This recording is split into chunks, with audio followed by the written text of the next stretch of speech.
Hello everyone and welcome to another episode of the Roker Report podcast in association with the Sunlun Community Soup Kitchen. It's Gav back after Sunderland's draw away at Swansea City. Joining me as always is Chris, and well, let's get into it, Chris, because it's a funny one. This I don't know where we're going to go with it, but yeah, it's a funny old game, football, isn't it? And having looked at the result, you might think, oh, Sunderland got a draw away from home, point clean sheet. Doesn't sound too bad, that. But yeah, the story of the game perhaps changes your perspective on that. And of course, we're here to talk about it. So how are you, mate? Yeah, I'm all right. It's weird, isn't it? It's one of these goalless draws that everyone's diving into. You know, there's normally a goalless draw and everyone goes, oh, it was 0-0, it's crap. Yeah, it was one of them. But everyone's like diving right into this one. It's weird. It's like, but it's like everyone's getting into like suit. I know. Look, we're sitting here talking about it, analysing it, so you know we're probably as bad as anyone else. But everyone's getting really deep on this, like a 0-0 draw, and everyone's going to town on it. And it's it seems like it's a 0-0 that people are trying to take a lot from, which is odd. It is, and I think the reason for that is possibly, and well, not possibly, it's almost certainly because Swansea had 10 men for most of the game. And I actually think, and I've said this a few times to people when talking about the game and stuff, I actually think if it's 11v11 for 90 minutes, we win that 2-0. I think I said 2-0 to you. I think it was that comfortable up until the point they got the red card. But a red card changes everything, because all it did was it made them put 10 men behind the ball. And we'll get into it, but I think you've got to give Swansea credit first and foremost. They defended brilliantly. Yeah. They were outstanding. I thought if you're there, you know, a fan of Swansea or their manager, you're absolutely buzzing about the way they played, because they were just excellent defensively. They put their bodies on the line multiple occasions. They were organised. Even though we tried to trick them with, you know, tactical changes and we made, you know, a lot of substitutes during the game, they basically just held their line. And you know, yes, and we will get into it, we had plenty of chances to score, but at the same time, I think Swansea were great. And, you know, when you look at it, they missed a penalty. Can you imagine if we'd lost this? If we'd been sat here talking about a 1-0 defeat, having played like that? I mean, and Mowbray said that. I listened to one of his interviews after the game, and again, something else we'll get into, but he mentioned that and was keen to point out, you know, this feels bad, but imagine how bad it would have felt if they'd scored that penalty. And the hero of the day really was Anthony Patterson for saving it, because Dan Neil highlighted this in his BBC Newcastle interview after the game, but he highlighted that Patterson has done this so many times. He didn't have the stats, and I don't have them in front of us either, but it feels like he's saved almost every penalty he's faced as Sunderland's number one. His record of saving penalties has been outstanding.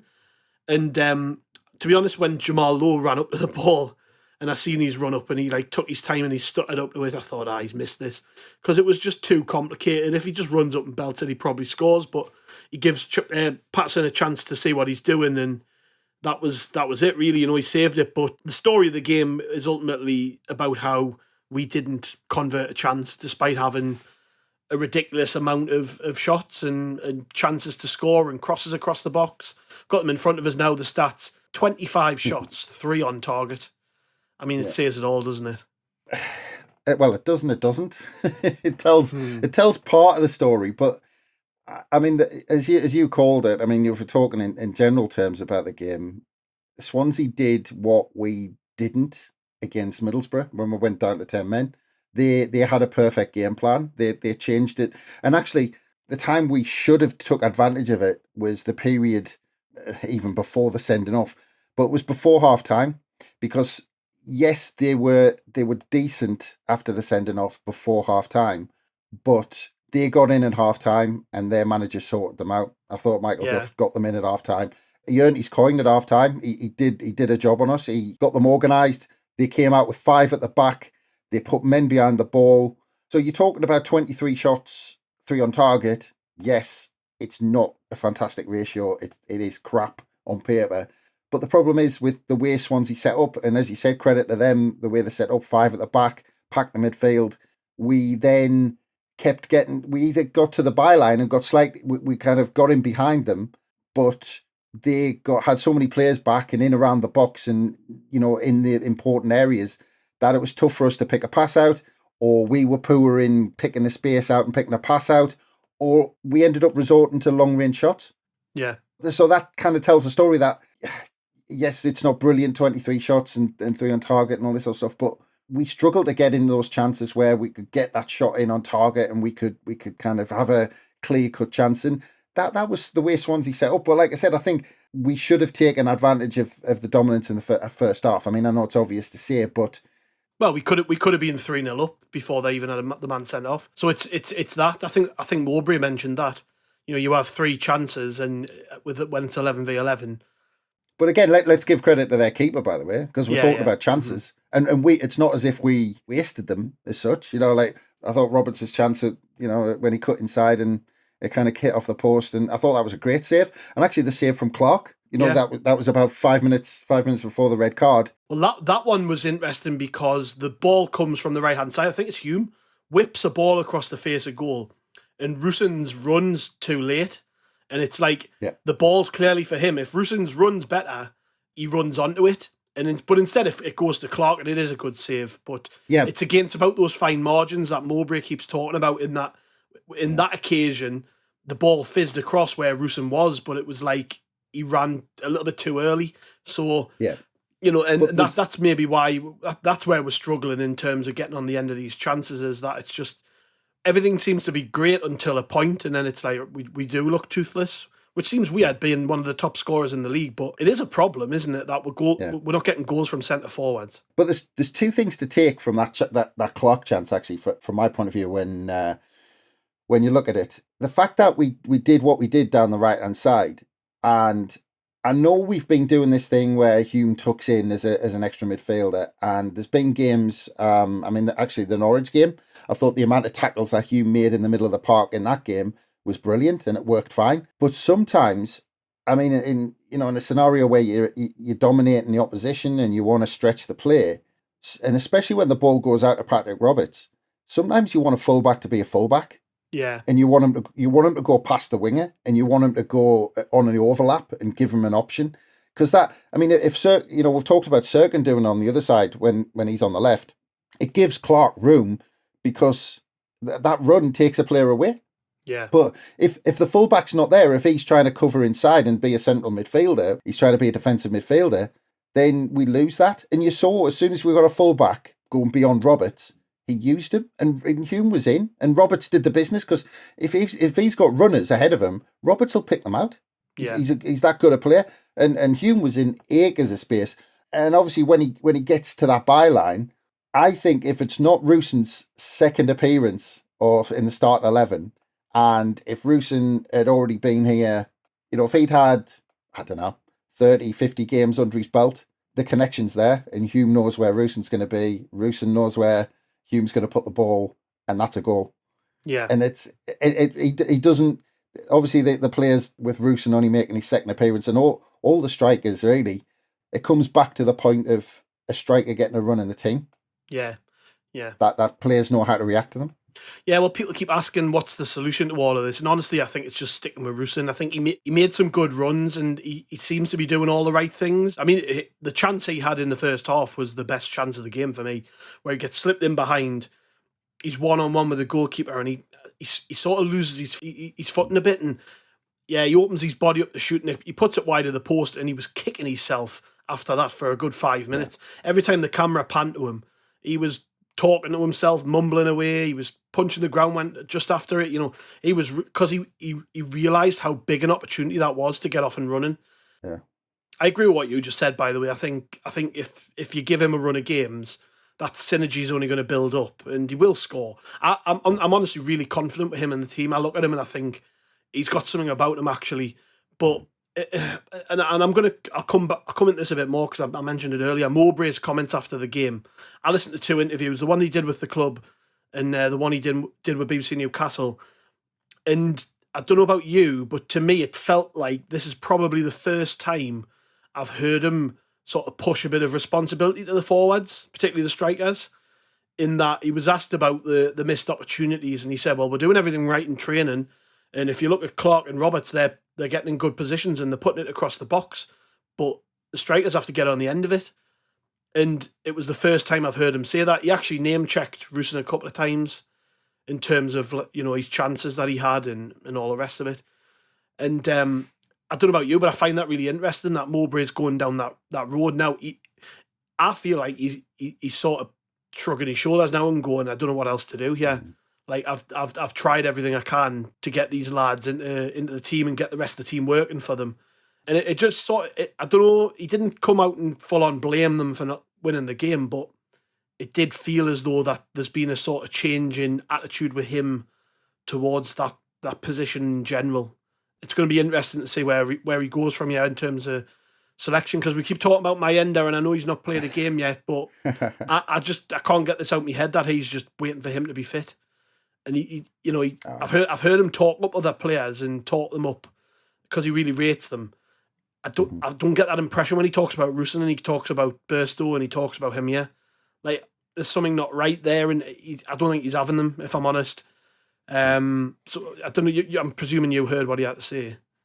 Yeah, well, look, it follows a theme this week with Tony Mowbray, and I was really quite shocked how much he came out during the week and laid into Hemir publicly.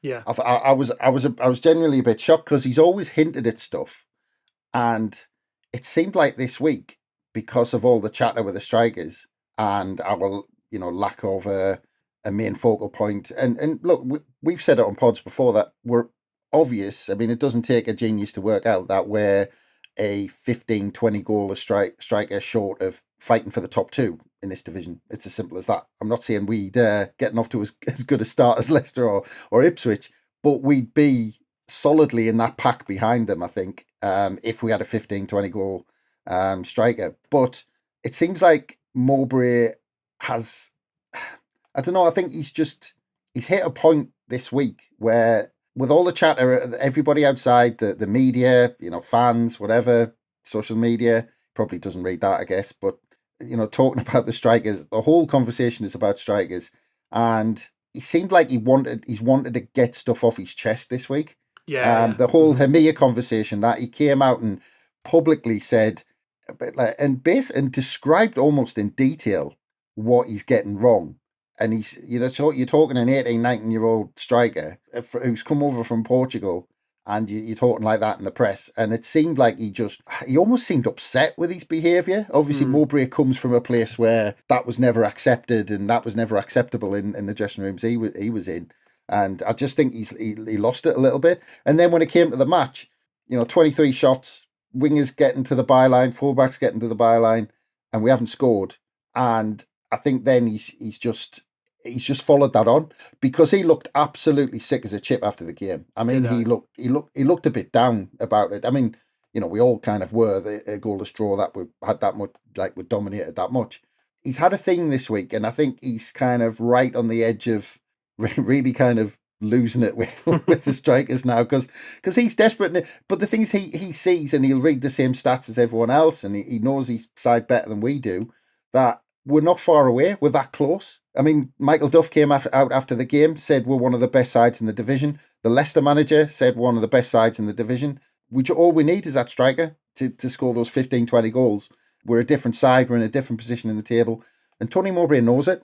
And he's now using any tools he's got in his locker in terms of psychology, because they're probably, as you said, they've done the work on the training pitch.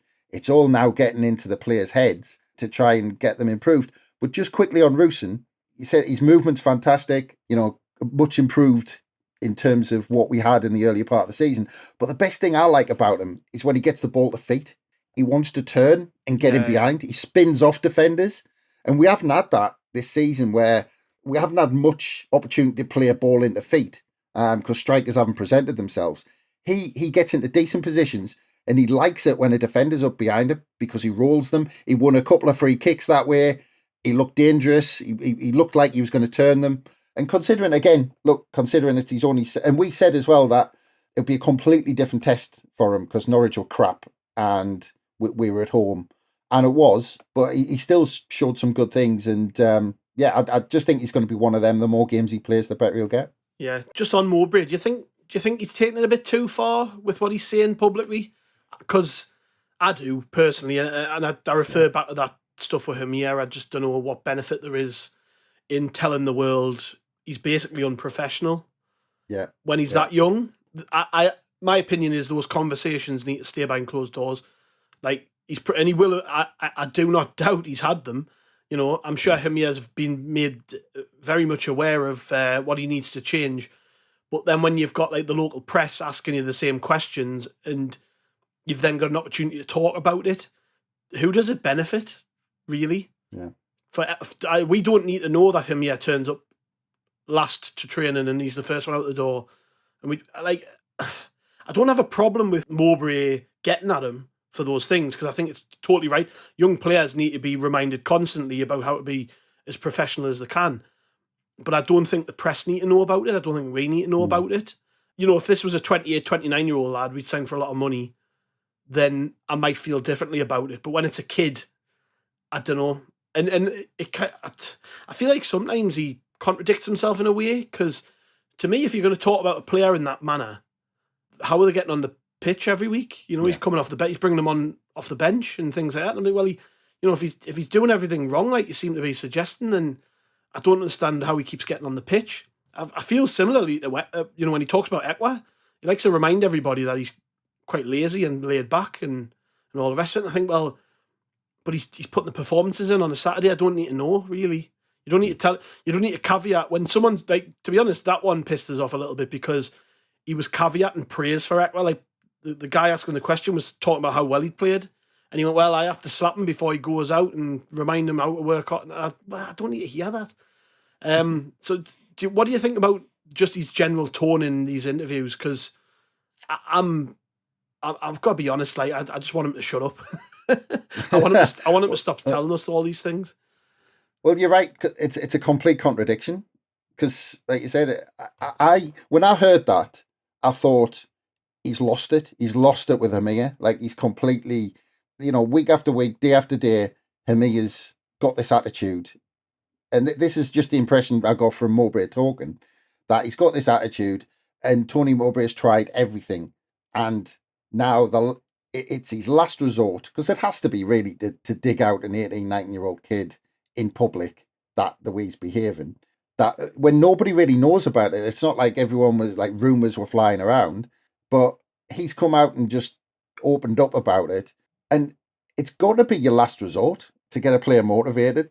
It has to be, because you're not just going to come out straight away and just say, oh yeah, he's been here 2 days, he's really unprofessional. So that has to come after a prolonged length of time where Hemir's just constantly had this attitude and done all of this stuff.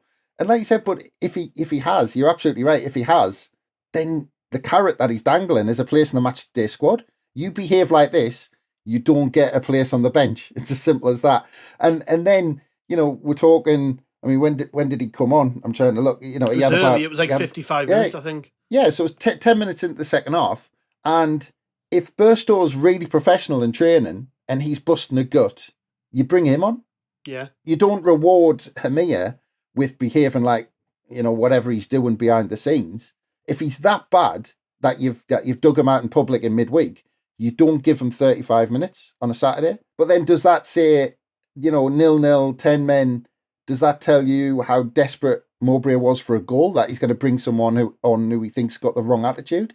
I mean, none of it really makes sense. It doesn't tie in. Like, for me, he would only dig Hemir out like that if he's not going to be in the matchday squad, so it explains it. Yeah. But if you go in like that and then pick him, it doesn't make sense.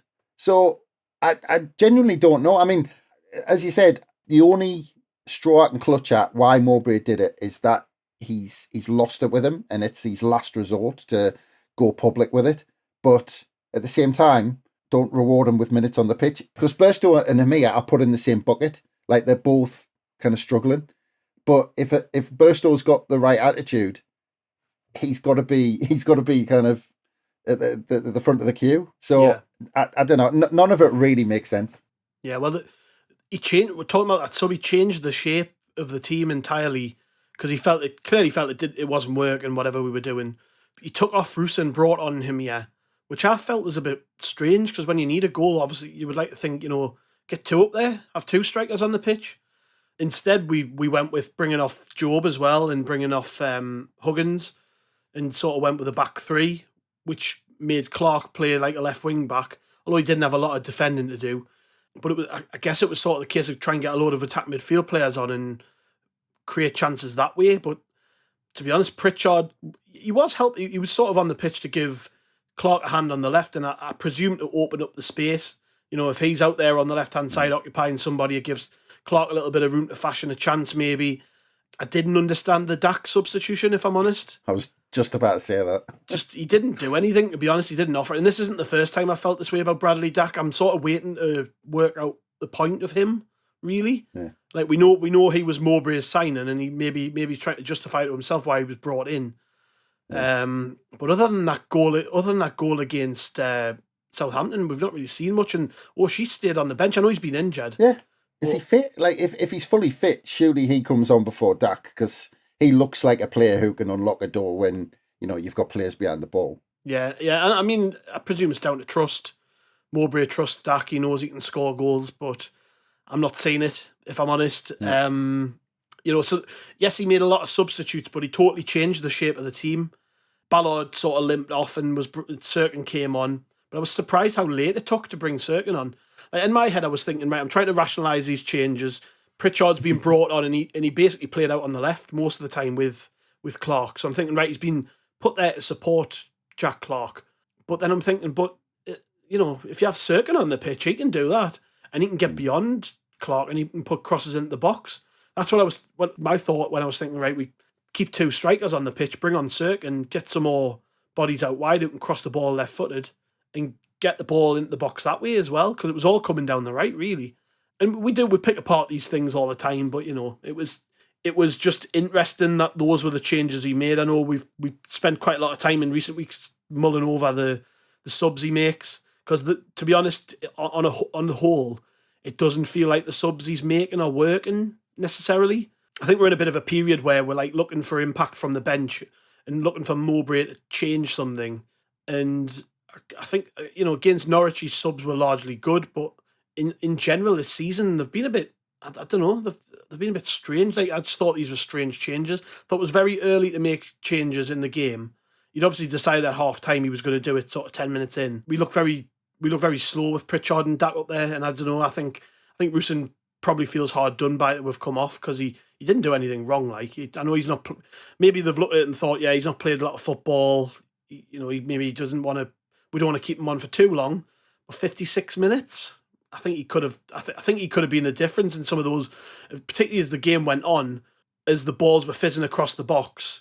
You do need people with a striker's instinct. I know he missed a couple of chances earlier in the game, but that's not to say he wouldn't have been in the right place later in the game. And we lost that from him just not being there, I thought. And funny changes, I think.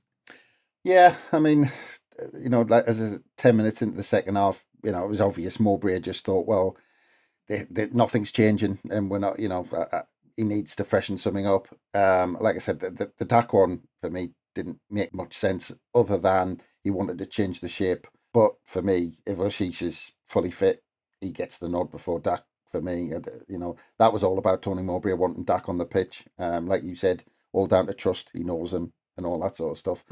The Hemir substitution, I don't mind so much, because when he did at the same time he's brought Pritchard on, so it was like it was a triple substitution: Dak, Pritchard, Hemir. And although I don't disagree with you when you say two up front, because I'm old and I like two strikers up front. I want the world to go back to when everyone played two strikers up front, and big man, little man, and all that sort of stuff. I want the world to go back to that time. But at the same time, he's kind of changed the dimension of our play, where he's got Pritchard on. He gets a striker in the box who, to be fair, in pre-season was winning some headers in the box. And if we're going to start putting the balls high and getting on people's heads and knocking the balls in, then it kind of makes sense. I don't mind him trying something different to break the deadlock. It's one of them. I mean, he rolls the dice. The one that sticks out for me mainly is the Dak one. Other than that, I can kind of see what he's trying to do. Yeah, I say it's all in hindsight. I'm saying this all in hindsight. If it come off, I wouldn't be questioning his subs. The reason I am is because it didn't work. But yeah, I just think when you this is a very unique situation. They've got 10 men. They've got no interest in getting out of the box. I'm just thinking, we've got enough ball players on the pitch. We're going to get crosses in. We're going to create chances. So why not have more strikers on the pitch? Even Burstow never even got on. I just think it was strange that we finished the game that way, with like Hemir as the only striker on the pitch, despite needing a goal. I just felt like with the chances we were creating, with getting the ball wide, working it around the box, I would have personally got Sirkin on a lot earlier and tried it that way. Get more crosses in, because Sirkin does that. Yeah. He gets beyond, he puts balls in. But yeah, all coulda, woulda, shoulda. Really, the other thing I want to mention was just to scale back a little bit, going back to what Mowbray said after the game, and it was more so in the interview we did with Nick Barnes on BBC, is the fact that we're going to be without both of our centre halves next week because they both picked up yellow cards, which takes them both up to 5 yellows for the season and means they miss the next game. They're automatically banned. To be honest, he proper laid into them. I felt like that's the most I've heard him lay into 09, certainly, and Ballard actually, just basically saying that two lads with their experience and know-how should have managed it better. And he said that he'd spent a bit of time before he'd came out to do the interviews talking with them about that and the fact that they were daft to get booked, because it puts us in a bad position next week. It means he's got to totally change the defence. That's been the defensive pairing all season, and now next week he's got to go with something new. And he basically questioned them and their mentality for making tackles they didn't need to make. I think 09's booking came right near the end of the game. It was like 90 plus 3. So all he had to do was, finish out the next couple of minutes, and 09's playing next week, but now he's not. Fair enough in this case, I think, because, and you know what it is as well, Nick Barnes pointed this out, 09 probably could have been booked a few more times before then. He gave the penalty away, which we haven't really talked about. Needless tussling in the box. Me, I'm the biggest fan of Luke 09 there is. But that was stupid. You didn't need to put his hands on him. And I think anybody now watching our footage before games, upcoming opponents, they're going to be like, right, if you're on 09 on corners, just let him wrestle it to the ground, because he does it too often. That's the first time he's been properly caught, but he does it too often. And then to get booked right at the end of the game was daft, because actually I thought he played really well in the match. Like the way he plays out from the back, I don't think there's another centre-half in the Championship as good as him at receiving the ball and knowing where to put it and link, because he's a midfield player by trade, so he's naturally good with the ball. He works really hard on those things off the pitch. So I thought his all-round performance was actually really, really decent, and he could have scored as well. That one that deflected onto him forced a really good save out the goalkeeper. Yet we're coming away and we're talking about this because, rightly so, he let himself down a couple of times in the game with things that were nothing to do with the actual play. It was wrestling somebody on a corner and then getting himself a daft yellow with minutes to spare on the clock. So in this instance, I think Mowbray is justified in criticising him because you expect better. But at the same time, I'm kind of looking at it through the eyes I was looking at the other stuff, and I'm thinking, well, you've just said that you had this conversation with them in the dressing room. Did you need to come out and berate them publicly? It's a tough one, because he's obviously pissed off straight after the game, having realised, look, I've got both me centre halves missing next week after that performance as well. He's, I kind of understand the frustration from him. Well, look, you know how much I like 09. I'm not his number one fan, because that mantle goes to you, and I'm not. I'm not quite at your levels, but I think, look, he's been fantastic, and as you said, I mean, I've always banged the drum for how he dictates the tempo of how we play out from the back, and I like him in there. But let's start with the penalty. That has been a penalty that has been waiting to be given for weeks. Weeks and weeks and weeks, probably since the start of the season. One thing that there's been a huge change in 09 this season, and he looks different after the summer. He seems to have worked so much on like his upper body strength, and we talked about this earlier in the season, and he just looks different. His frame looks different, but he looks a yard slower than he was a year ago. Like he seems to have gone for bulk. He seems to be wanting to be really strong, which is fine. That's what a centre half should be. But I think because of it, he's lost half a yard of pace. But let's focus on the penalty. Like I said, that penalty could have been given in any game, I think, this season, because that's happened. A moment like that of a corner has happened. Maybe, though, I was thinking that some of it is coming out of desperation of how we defend corners. Like they want to be so good because we've had so much criticism. Look, they've probably talked about it for hours and hours, meetings talking about defending corners, out on the training pitch. This is how we want to defend corners. And I think you saw Ballard as well, because Ballard was in that mix where they were pushing each other and shoving each other and all that sort of stuff. And I think there's a proper desperation to improve on defending corners. And I think some of it comes out of that, where they just want to be better, but it makes them cross the line. And there was no way we could. It even went beyond the normal kind of pushing and pulling. He basically just chucked him to one side, and you can't get away. If the referee gets a sniff of that, it's a penalty, and it absolutely was. But yeah, I mean, the yellow cards. I mean, I'm not. We're talking about the red card. I mean, I'm not convinced either of them. I'd be absolutely fuming if a Sunderland player got sent off for 2 tackles like that for 2 yellow cards. So the referee was giving them. You see that, you adjust your game. You watch what you're doing. Well, Mowbray sort of hinted at the referee maybe wanting to even it up, which is why he took Rusyn off. Maybe there was that. I mean, like I said, that Rusyn had been booked for something. That's another thing he dug him out for. Actually, he said it was stupid because what he did was he stood in the way of a quick free kick and got a yellow card. In the first half, but he was kind of do you know this, when we were talking about that before, I totally forgot about that, but I still would have left him on the pitch. I don't, when we're totally on top, you're not going to be, you shouldn't really be giving yellow cards away when they're not wanting the ball. When are you really in a position to tackle? That's what frustrates us about that 09 one at the end of the game, and like Mowbray said, there's no need for it really. No, well, 09 went over to the lad and almost patted him on the back, almost as like, yeah, we've seen a few of them, mate, don't worry, like crap decisions, when the lad got sent off. So 09 was kind of, that this ref's a bit weird and he's going to give some dodgy yellow cards. So 09 saw what was going on. The one other thing I wanted to mention about 09, and I'd just skipping ahead slightly, we can come back, but just in the second half, just because we're on the subject of 09, with all the attacking players on the pitch, what's Luke O'Nien doing taking free kick from the edge of the box? That was odd, yeah. I mean, Pritchard wasn't on the pitch, so they may be looking at, but you had Clark and Roberts. He hit the bar. He hit the bar from like almost the same position in the first half, and then suddenly Luke O'Nien smashing it over the crossbar. And then you saw some of the players' reactions. It was like, what did he take that for?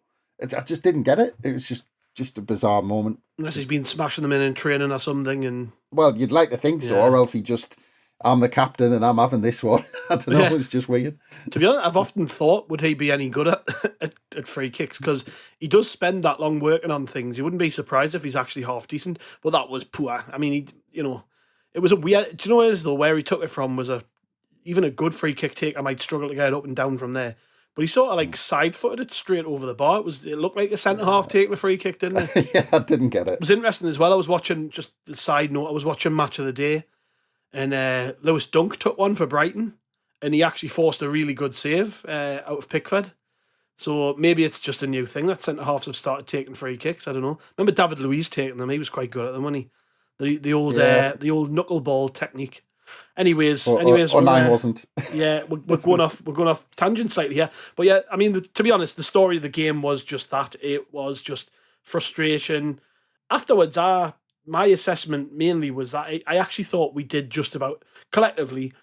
I think we did just about everything we could to try and force something, and it just didn't happen. We changed the way we set up. It wasn't for lack of effort, put it that way.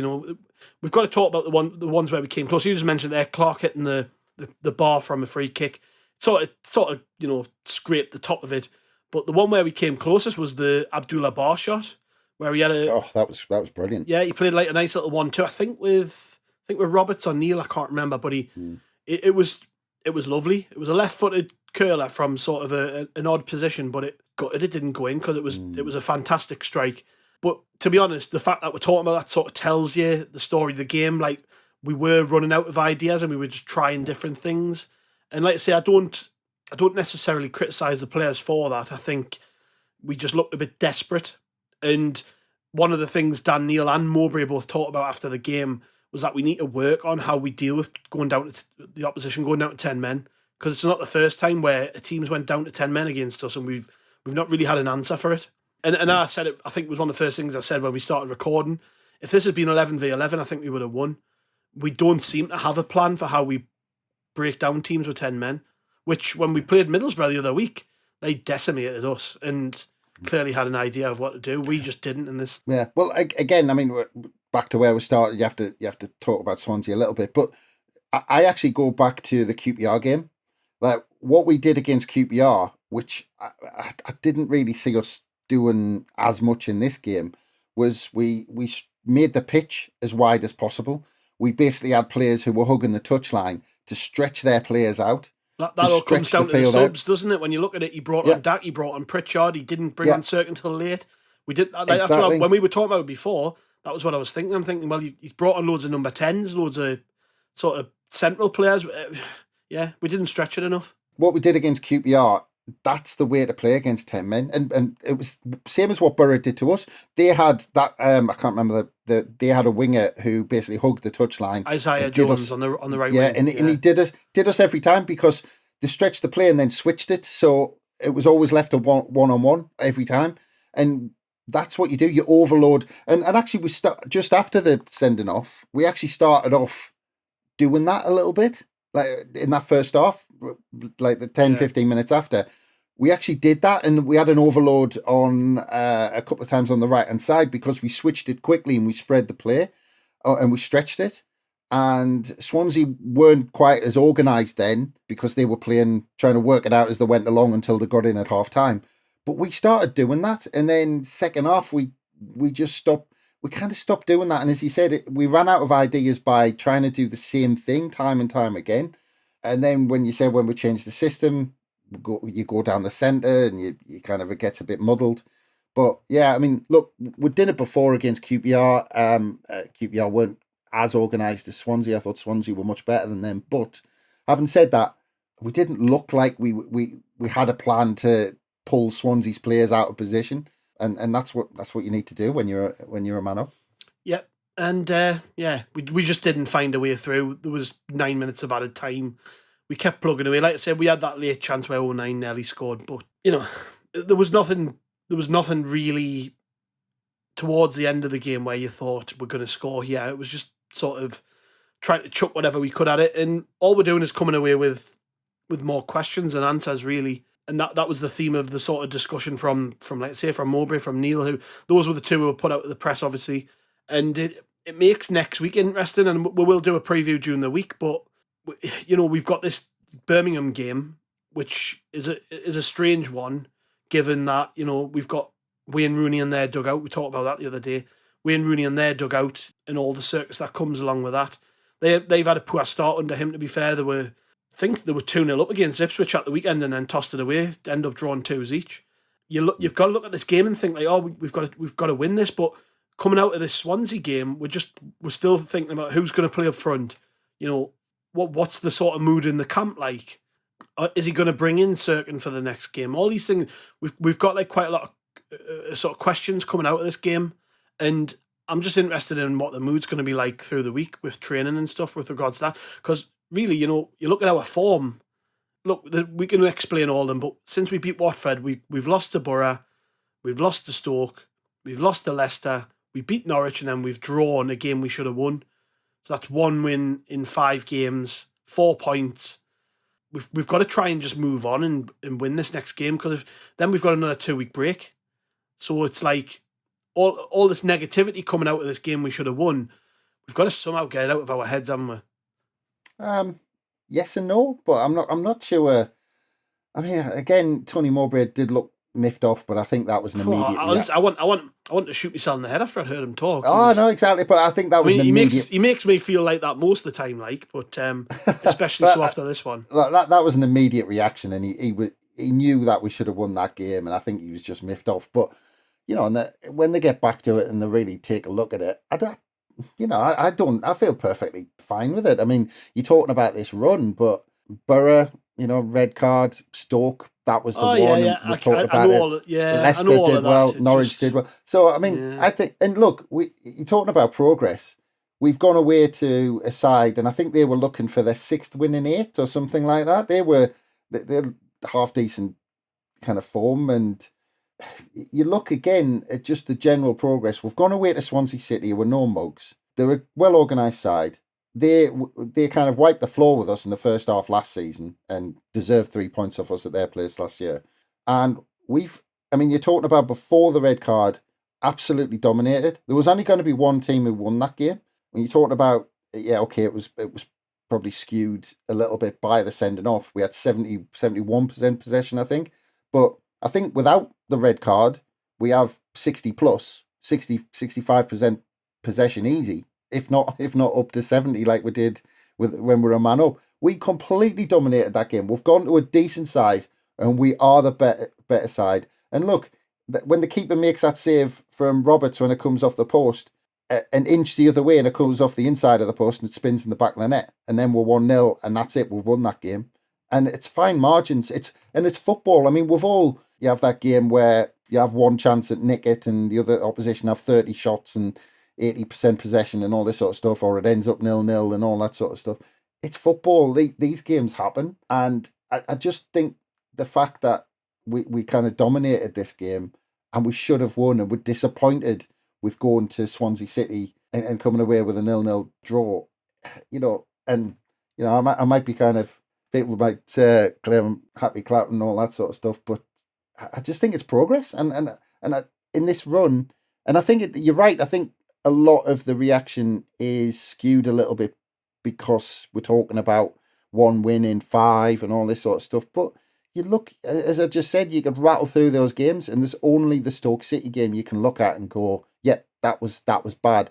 If it was a run of 4 or 5 performances where you go, we've been crap for weeks, if you could say that, I'd be worried. I'd be thinking, shit, we're going in the wrong direction. Something's not quite right here. But I don't think that at all. I think we're making progress. There's things to work on. As I said earlier, with that striker, we're a much better team. I think Rusin getting the minutes on the pitch, him staying in the side, I think he'll get better and better.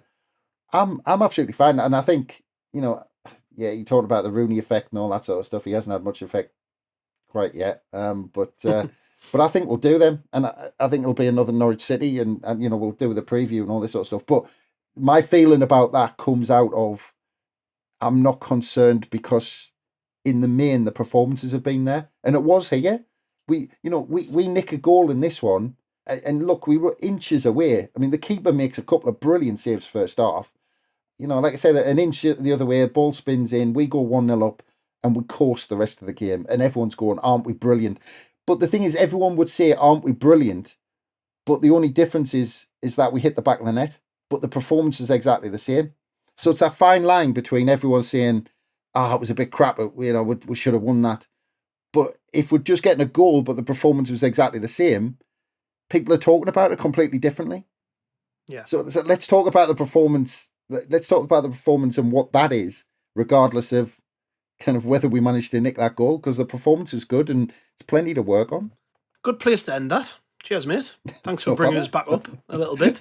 I had to at some point. We'll be back with a preview during the week. Don't forget to buy our book. You can get the link for that on all our social media. Top of all the articles, SAFC 365, which is available for £10 from the Love Supreme shop, both online and in store.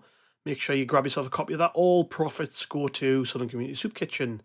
I don't have any other plugs, so all that's left to say is cheers, mate. Thanks very much. No worries. Just the listeners, we'll be back during the week. See you then.